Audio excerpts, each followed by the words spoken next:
Olá, bem-vindo ao canal Livro Aberto. Hoje daremos continuidade aos comentários das lições bíblicas da editora Betel, falando sobre lição de número 8, Família, uma obra em permanente construção.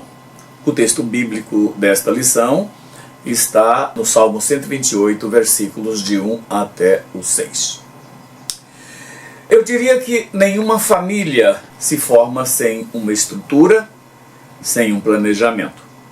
Isso é essencial para a realização de qualquer obra nas nossas vidas, mas a família essencialmente precisa ter uma estrutura na qual se estabelece e um planejamento para que ela seja de fato formada. Outro detalhe que nós precisamos refletir na construção e na formação da família é que deve haver zelo por parte de cada um dos cônjuges, principalmente.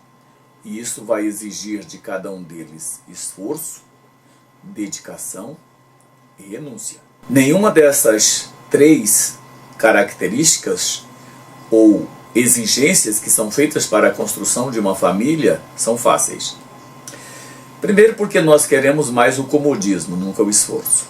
Depois, dedicação é algo que nós só temos prazer em fazer quando é algo que nos interessa muito, algo que nos chama muito a atenção. E renunciar é talvez a coisa mais difícil de se fazer na vida. Em qualquer área que nos envolvermos, que exigir renúncia é algo que nos custa um sacrifício muito grande. Mas a formação de uma família necessariamente passa por esses aspectos. Cada membro da família deve cumprir a sua parte. E a formação dessa instituição, que é essencial para o pleno desenvolvimento do ser humano, não se constrói com o esforço de uma pessoa só, ou de um de seus membros, mas de todos. E, infelizmente, nas últimas décadas, tem surgido muitas intervenções dentro da família que têm prejudicado o seu pleno desenvolvimento. Eu poderia listar, por exemplo, a mídia. Eu poderia alistar as redes sociais, a televisão, o governo com o estabelecimento de leis ou com a criação de condições que mexem com a estrutura da família. Tudo isso acaba por prejudicar e dificultar o estabelecimento sólido de uma família. Muitos interferem para trazer danos, mas poucos para trazer benefícios para a família. Nessa lição nós vamos ver o que cada um precisa fazer ou o que precisamos fazer para que a nossa família seja bem estruturada, seja formada com bases muito sólidas. E o meu objetivo é destacar exatamente isso. O que deve ser feito no lar para que a família seja fortalecida e estabelecida em bases sólidas. É isso que nós vamos fazer nesse curto comentário. E eu quero começar falando sobre a formação da família. É um processo demorado. Nós somos muito apressados. Hoje nós estamos na era do fast food, como dizem. E isso significa que tudo tem que estar pronto a toque de caixa. Nós queremos as coisas para ontem. Tudo que vamos fazer tem que ser rápido. Hoje não temos mais tempo para gastar, a não serem coisas muito, mas muito importantes, e a correria da vida exige um dinamismo acima do normal. Mas a formação da família é diferente. A formação da família, aliás, ela começa quando duas pessoas decidem namorar. É o começo da família. O namoro é o momento em que nós vamos identificar características, qualidades e defeitos, evidentemente, que o outro tem, mas que nos atrai, que nos envolve, que nos cativa. E a partir do namoro é que nós vamos criando o conjunto de elementos que vai estruturar a nossa família. Portanto, o namoro é uma parte essencial na formação do lar. Infelizmente, hoje, muitos casais, quando iniciam um namoro, muitos casais acham que o namoro é a fase de iniciar experiências sexuais.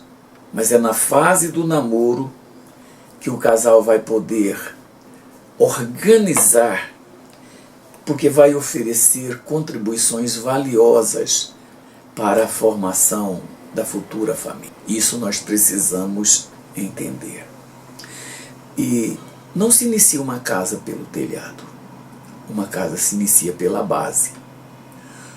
Uma família que inicia quando o casal, durante o namoro, não guarda os limites que devem ser guardados durante essa fase, o que vai resultar disso é uma deformação na vivência.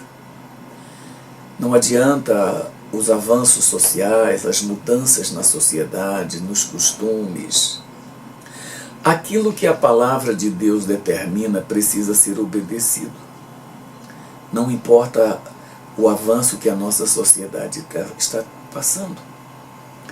O namoro não é fase de experiências sexuais, de morar juntos, de conviver sob o mesmo teto e participar efetivamente de momentos íntimos um com o outro. Namoro é para conversas, é para ajustes, é para se conhecer. Um namoro em que não respeita os limites, ele não contribui para a formação da família, evidentemente. Eu diria que não se pode queimar etapas na formação da família. O namoro, o noivado e o casamento, cada fase dessa tem uma importância singular para a formação do lar. Então a construção do lar, a construção da família, ela passa por fases bastante claras. Veja, é como uma construção. Quando você vai construir um prédio, uma casa, por exemplo, você não começa fazendo as coisas sem planejar, sem se organizar. Você faz um planejamento sobre os gastos que você vai ter, sobre o que você já tem de reserva, sobre o que você vai precisar, sobre o material que você vai utilizar, o tipo de construção que vai fazer. Tudo isso são fases que antecedem o início da construção propriamente. Na família é a mesma coisa. Na família não se pode queimar etapas. Precisamos desenvolvê-la passo a passo, seguindo o manual de instrução que nós temos, que é a Palavra de Deus. A formação da família não é obra de uma única pessoa, um homem ou uma mulher, mas de todos. O homem, a mulher e, quando chegar, os filhos. Inclusive familiares, principalmente não se envolvendo com a vida do casal. Há muitos familiares que gostam de interferir quando percebem ou imaginam que está havendo problemas na família. Talvez esse é um dos erros crassos que nós cometemos. Tanto o casal de deixar se influenciar por familiares, quanto os familiares de interferir na vida do casal. A Bíblia diz que quando nós nos casamos, nós deixamos pai e mãe e vamos ter a nossa própria vida conjugal. Portanto, somos nós quem devemos fazer os planos e desenvolver esses planos na formação de nossos lares. Embora os parentes possam contribuir na formação da família, eu não vou dizer que o pai e a mãe não possam dar um conselho, mas a responsabilidade pelo estabelecimento da família é do casal. E quando eu digo que os pais podem e devem dar conselhos, os conselhos nunca devem ser no sentido de colocar aquela pessoa acima da outra. Do tipo, os pais do homem vai defendê-lo diante de qualquer situação, colocando a esposa dele abaixo. Isso é errado. Nós não podemos fazer isso. Você dá razão você querer fazer isso ou fazer aquilo, você acaba prejudicando ao invés de ajudar. A melhor coisa que os pais devem fazer pelos filhos é orar. Aconselhar, muito pouco. Orientar, às vezes, quando for absolutamente necessário. Após isso, tudo que se faz pode trazer prejuízo. O casal precisa aprender a andar juntos. Precisa aprender a conviver, tomar decisões em conjunto, principalmente aprender a conhecer um ao outro.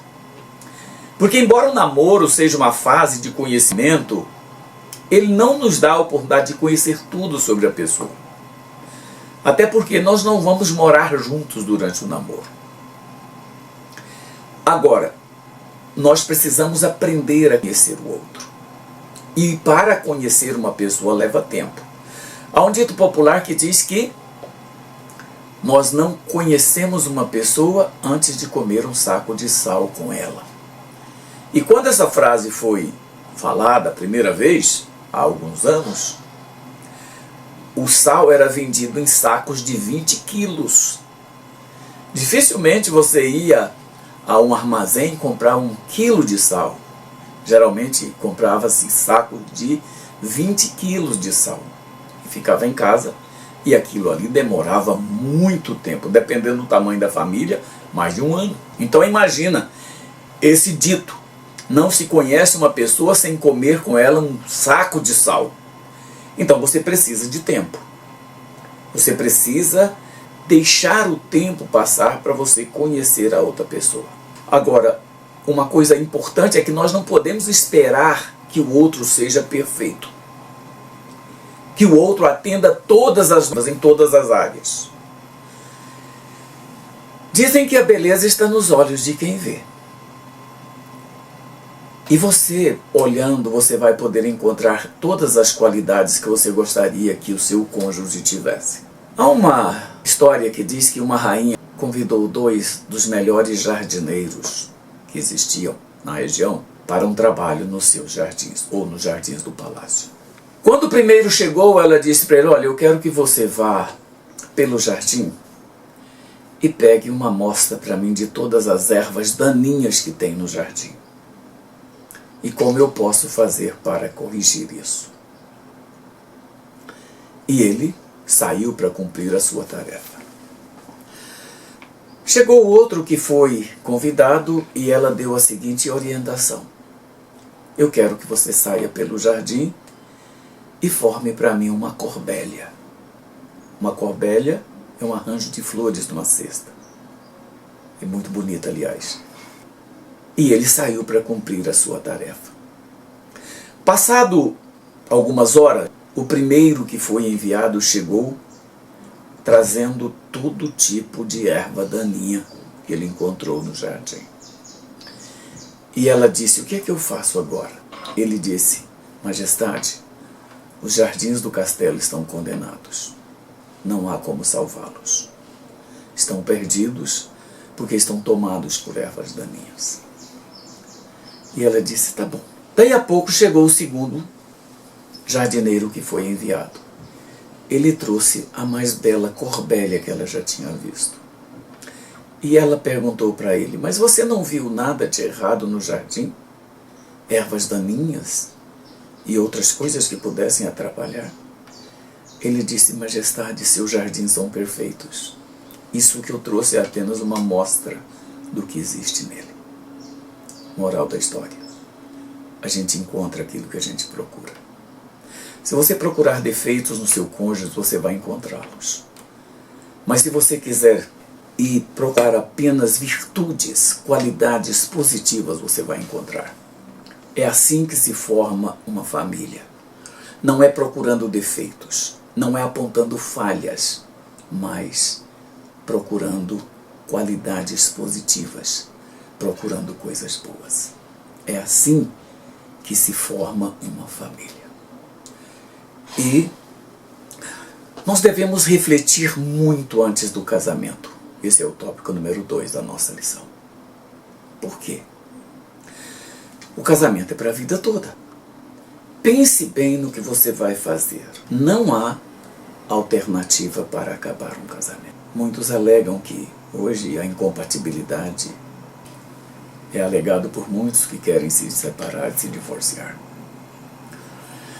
Outros tipos de dificuldades no relacionamento, mas nada disso justifica. O casamento não é para ser desfeito porque eu não gostei de um detalhe. Eu preciso aprender a conviver. Aliás, eu preciso aprender e colaborar com o meu cônjuge para que ele aprenda a fazer aquilo que eu gosto. Nós precisamos entender isso. Veja, ninguém é obrigado a se casar. Agora, se você se casar, ou se você vai se casar, você vai precisar tratar o seu cônjuge com respeito e cooperar para a estabilidade emocional e espiritual dele. Sem dúvida nenhuma. E quando os filhos chegarem, também para que os filhos desenvolvam de modo pleno. A nossa responsabilidade na formação de nosso lar passa pela valorização do outro, pela compreensão que precisamos ter do outro. Muitas vezes nós queremos ser compreendidos, queremos ser amados, queremos ser tratados da melhor maneira, mas não temos o cuidado de tratar o outro como gostaríamos de ser tratados. E esta é uma falha grosseira que nós cometemos e que não podemos cometer.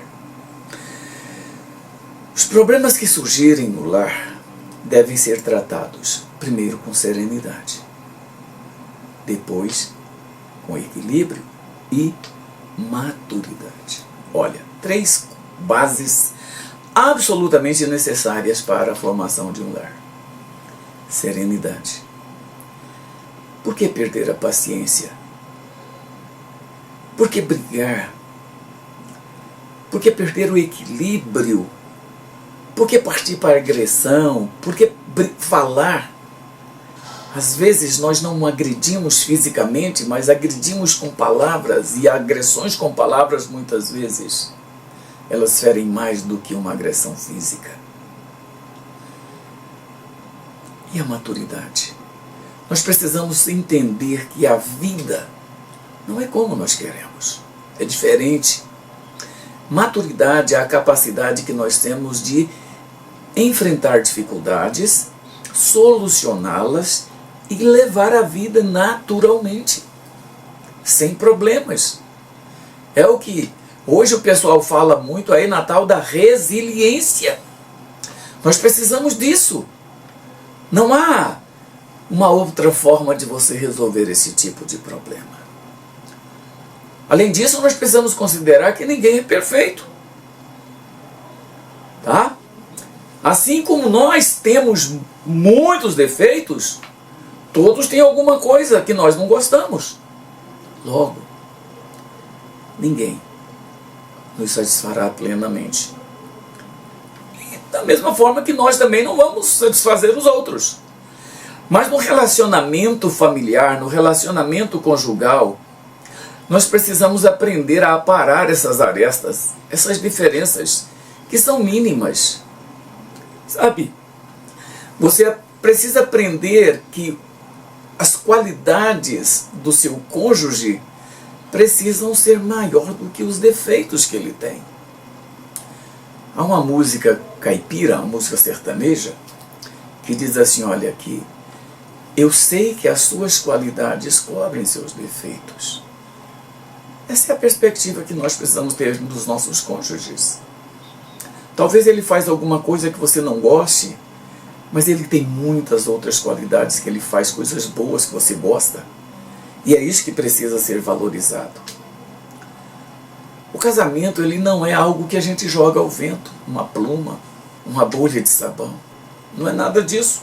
O casamento precisa ter bases bem sólidas, firmes, porque dificuldades vêm, problemas surgem. Mas se o nosso casamento estiver em bases sólidas e firmes, as dificuldades serão sanadas, as lutas que nós vamos enfrentar, nós conseguiremos superá-las. Nós conseguiremos passar por elas. Numa relação conjugal não deve ter desequilíbrio. O homem não pode dominar a mulher e fazer dela uma escrava. Assim como a mulher não pode tratar o homem como um escravo seu. Não há lugar para que ninguém controle o outro no casamento. Como eu já disse aqui numa outra lição, eu aprendi antes de me casar que numa relação conjugal ninguém manda. Os dois obedecem. Os dois obedecem o quê? Princípios bíblicos. Orientações da palavra de Deus sobre a nossa convivência conjugal. Quando pensamos assim, quando vivemos assim, as coisas sempre vão dar certo. Ciúmes, egoísmo, grosseria, indiferença, omissão não pode fazer parte da vida conjugal. Um homem ou uma mulher ciumento, egoísta, grosseiro, indiferente e omisso destrói a sua família, destrói o seu lar, acaba com tudo dentro da sua casa. E isso nós não podemos deixar acontecer. O terceiro item da nossa lição: esteja sempre disposto a aprender e mudar. Dizem que a única coisa imutável é a mudança. Entende isso? Nada é permanente. Tudo muda. Tudo muda. Veja a sua própria vida. O que você era há alguns anos atrás e o que você é hoje. O que você fazia, o que você pensava alguns anos atrás e como você pensa hoje. Quem não está disposto a aprender, a mudar, tende a se isolar, a envelhecer, e envelhecer precocemente e morrer.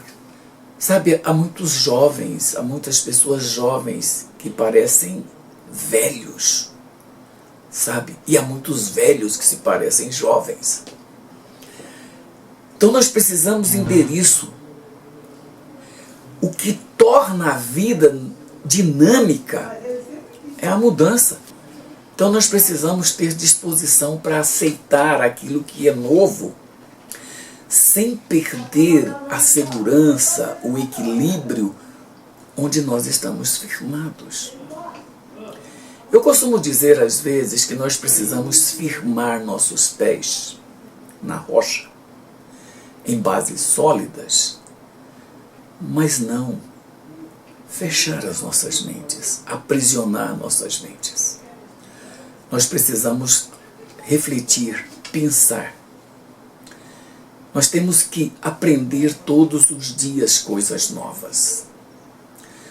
Nós temos que incluir na nossa vivência coisas novas que vai contribuir ou que vão contribuir para o nosso crescimento e o crescimento daqueles que estão à nossa volta. Lembre-se de que ao se casar você estará se unindo a outra pessoa com hábitos, costumes, gostos, sonhos e desejos diferentes dos seus. Você pode andar o mundo inteiro, você não vai encontrar alguém que pense, tenha os mesmos gostos, os mesmos hábitos e os mesmos desejos que você tem. Você nunca vai encontrar essa pessoa. Então veja que cada cônjuge deve estar disposto a renunciar em favor do outro. Muito do que nós trouxemos da nossa herança familiar, até a nossa carga genética, que é aquilo que nos controla, nós precisamos trabalhar. Se você é uma pessoa grosseira, se você é uma pessoa rude, você precisa aprender a se dominar. e deixar esse tipo de conduta, de comportamento de lado. Abra mão disso. Decida que você vai ser melhor, decida que você vai ser uma pessoa mais calma, mais tranquila, que você vai ser uma pessoa mais dócil. É isso que você precisa. Não dá para sermos pessoas exigentes e egoístas, grosseiras, numa relação conjugal. Não dá. Ninguém tolera mais isso. Ninguém aguenta isso. Nem você. Se você tivesse a seu lado uma pessoa que fosse egoísta, grosseira, que tratasse você com brutalidade, você não ia aceitar. Então nós precisamos pensar nisso. Nossos costumes e tradições, tudo aquilo que a gente traz na nossa vida, devem ser ajustados à nova realidade depois do casamento. Você agora não é mais independente. Você está ao lado de alguém com quem você vai viver até o fim da sua vida. Porque as Escrituras dizem que o nosso casamento é até que a morte nos separe. Não há alternativa. Então nós precisamos aprender a ajustar nossos gostos, nossas preferências, aquilo que nós valorizamos tanto, à nova realidade.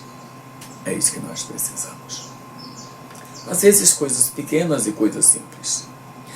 Devemos sempre ter em mente que no relacionamento conjugal não há lugar para individualismo. Você não tem mais esse direito. Você agora precisa compartilhar sua vida com a outra pessoa. Isso inclui tudo. Eu não estou dizendo você abrir mão de uma coisa ou de outra. É tudo. Lógico que isso precisa ser feito pelos dois e não apenas por um. Porque se apenas um dos cônjuges tomar esse tipo de atitude, o resultado vai ser uma vida infeliz para os dois. Porque nenhum dos dois terá felicidade. Nem aquele que abre mão e nem aquele que exige que o outro abra mão. Pense nisso a respeito do seu casamento, da sua família, da montagem na construção do seu lar. O que você está fazendo para contribuir para melhorar a sua família? E eu quero encerrar esse curto comentário de hoje fazendo algumas aplicações que eu gostaria que você refletisse. Primeira, nosso recurso mais importante no estabelecimento da família são os valores e princípios bíblicos que devem ser colocados em evidência no lar. Meu irmão, minha irmã, estamos vivendo a época do maior avanço científico e tecnológico que a humanidade já viveu. Estamos vivendo hoje num estado muito avançado do que nós chamamos de inteligência artificial. Mas mesmo que tudo avance, que tudo mude, as Escrituras dizem que a palavra de Deus permanece para sempre. Você quer construir um lar com bases sólidas?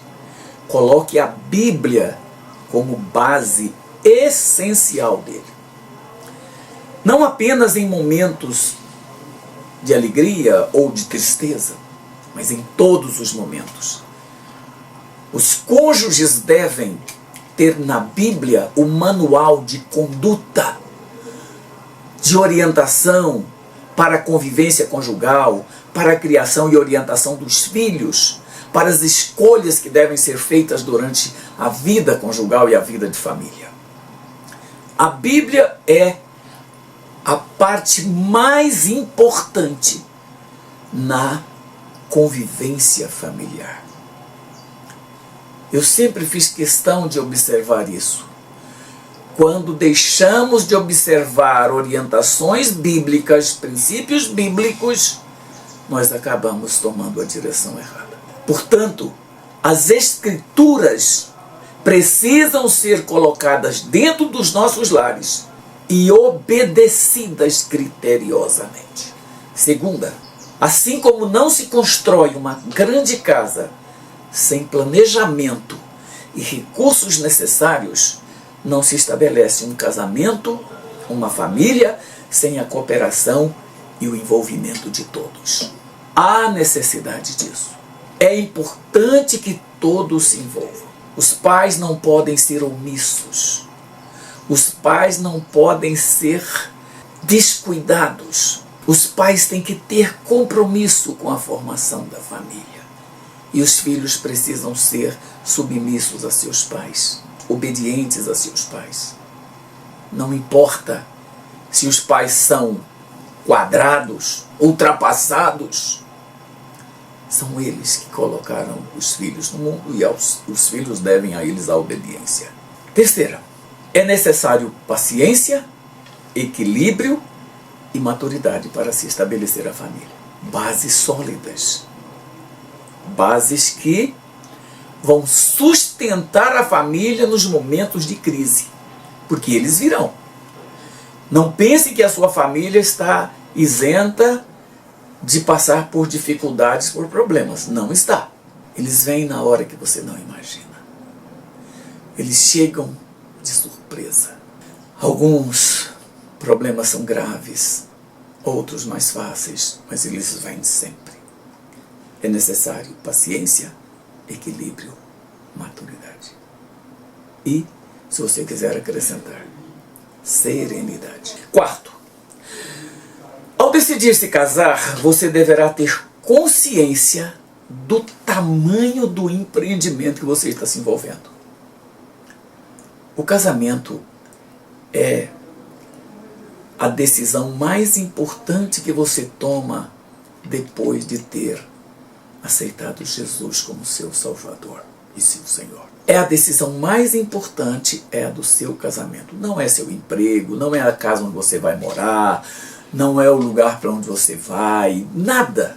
O casamento, depois de sua decisão de servir a Deus, glorificá-lo e honrá-lo, é a parte mais importante da sua vida. Portanto, faça isso com cuidado, pelo amor de Deus.